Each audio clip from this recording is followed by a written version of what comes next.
মুজাদ্দিদে জামান তিনি তার ওসিয়াতের 25 নম্বরে বললেন, আমি বিভিন্ন পীর মাশায়েখ ওলিয়া উলিয়া দরবেশ কুতুব আবদালদের দরবারে গিয়েছি, যাবার পরে দেখি হাক্কানি পীর মাশায়েখরা মারা যাবার পরে তাদের অযোগ্য পুত্ররা তাদের গদ্দে বসিয়া পীর মুরিদি করিতে থাকে, হাক্কানি পীর মাশায়েখের কাছে যাইতে দেয় না।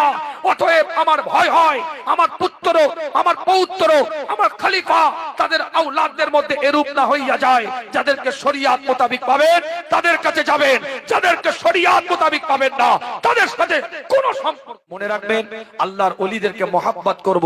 ভালোবাসবো, নীতি মানবো, উসুল মানবো, সব ঠিক আছে, কিন্তু কোরআন সুন্নাহ ভিত্তিক, ইজমা কিয়াস ভিত্তিক তাদের জীবন যাপন, পরবর্তী প্রজন্ম যারা আল্লাহর ওলিদের পরিবারের সন্তান তাদেরকেও আমরা সম্মান দেব, ইজ্জত করব, তাজিম করব, তাদের সাথে আমরা সম্পর্ক রাখবো, কিন্তু শরীয়তের খেলাফ, ইসলামের খেলাফ, ইসলামের নীতি আদর্শের খেলাফ